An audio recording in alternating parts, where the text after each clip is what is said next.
Hello दोस्तों। आज हम फॉर फर्स्ट टाइम आ चुके हैं एक ऐसी रूह हिला देने वाली हॉरर स्टोरी के साथ जो बहुत ही इंटरेस्टिंग होने वाली है। तो देख क्या रहे हो, सब्सक्राइब कर लो जल्दी से। तो बात है दो दोस्तों की जो कांगड़ा जिले में रहते थे, एक नूरपुर और एक धर्मशाला। बात है अप्रैल स्टार्टिंग के महीने की, जब सबके 12वीं के एग्जाम्स खत्म हो चुके थे और सार्थक जो धर्मशाला में रहता था सोच रहा था अपने गांव नूरपुर जाने की और अपने बचपन के दोस्त अथर्व के साथ मिलकर बहुत से एडवेंचर्स प्लान करने की। सार्थक अगले ही दिन रवाना हो जाता है नूरपुर के लिए। ज्यादातर सार्थक सफर में वॉल्वो से ट्रैवल करना प्रेफर करता है, पर इस बार वो वॉल्वो से ना जाके खुद ड्राइव करके गया था। सब कुछ ठीक जा रहा था। सिर्फ 1 किलोमीटर का सफर शेष था।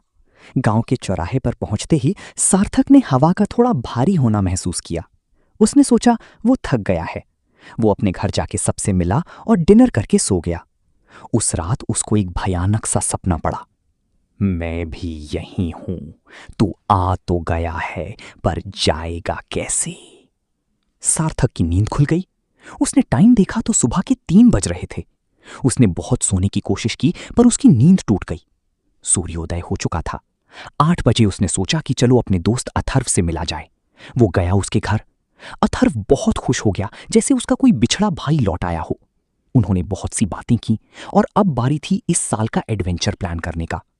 उन दिनों गांव में एक कहानी फैली हुई थी कि गांव के पास वाला ताज होटल जो अब अबैंडन था। लोग ऐसा कहते हैं जो उस होटल में जाता है वो कभी वापस नहीं आता है। अथर्व ने जल्दी ही वहां जाने के लिए सार्थक को मैनिपुलेट कर लिया। सार्थक का मन नहीं माना, पर करे भी क्या, वो आखिर दिल तो भाई की ही सुनेगा ना। दोपहर के 3 बज रहे थे। दोनों दोस्त निकल पड़े अपने साल के फर्स्ट एडवेंचर के लिए। वो वहां पहुंचे ही थे कि अथर्व एकदम से बोला कि जल्दी चल सार्थक, रात हो जाएगी वरना वापस आते आते। सार्थक था चिल बंदा, उसने इग्नोर किया और आराम आराम से चला। जैसे ही होटल के गेट के अंदर वो लोग गए तो उन्होंने वहां पे ठंड महसूस की, जबकि महीना गर्मियों का था। उन लोगों की अंदर जाने की हिम्मत नहीं हो रही थी, पर कर भी क्या सकते थे। उनका फर्स्ट एडवेंचर ही फ्लॉप जाता, तो इस कारण से वो अंदर चले गए। सार्थक ने बोला, इस होटल को कोई मेंटेन करने क्यों नहीं आता है? अथर्व बोला, जो जो भी आया इस होटल का कॉन्ट्रैक्ट लेने के लिए, ठेकेदार भी मर गया और जो मजदूर लगाए थे वो भी मर गए। आज भी मशीनरी बाहर पड़ी सड़ रही है। सार्थक घबरा गया था। उसने पानी का एक घूंट पिया और अथर्व को बोला कि अथर्व, अब शायद हमें चलना चाहिए। अथर्व बहुत ही क्यूरियस होते जा रहा था, जैसे उसकी क्यूरियोसिटी को कोई थर्ड पर्सन कंट्रोल कर रहा हो। सार्थक ने टाइम देखा। शाम के 6 बज रहे थे और अंधेरा होने को आया था। सब कुछ ठीक चल रहा था। तभी उन्होंने शीशे में एक भयानक परछाई देखी, जैसे कोई औरत हो। दोनों ने सोचा शीशे पर धूल जमी हुई है, शायद भरम होगा। थोड़े टाइम के बाद सार्थक ने टाइम फिर से देखा और जो उसने देखा उसके होश उड़ चुके थे। मोबाइल टाइम बता रहा था रात के 10 बजे का, जबकि पहली बार टाइम देखे हुए उन्हें केवल 15 मिनट ही हुए थे। सार्थक को समझ तो आ रहा था कि कुछ तो चल रहा है यहां। अथर्व बोला, हमें अब चलना चाहिए। दोनों दोस्त रात के 10 बजे वहां से चल दिए घर की तरफ और घर जाकर सो गए। अगले दिन जब वो उठे तो उन्होंने खुद को उसी होटल में पाया जहां से वो पिछली रात वापस घर को आ गए थे। पहले तो उनको भरोसा नहीं हुआ, लेकिन फिर उनको समझ आ चुका था कि वो लोग बुरी तरह फंस चुके हैं। अथर्व बोला रोते हुए, वो करण पिशाचनी अब हम दोनों को मार के ही दम लेगी। सभी गांव वाले उनकी ढूंढ में लग चुके थे। किसी ने भी ये नहीं सोचा था कि वो दोनों होटल में गए हैं। अथर्व और सार्थक ने फिर बाहर निकलने का प्लान बनाया। वो जैसे ही मेन डोर से बाहर जा रहे थे, वैसे ही वो दोनों वापस अंदर की ओर आ जा रहे थे। 10 बार उन्होंने कोशिश की, पर 10 के 10 बार वो असफल हो गए।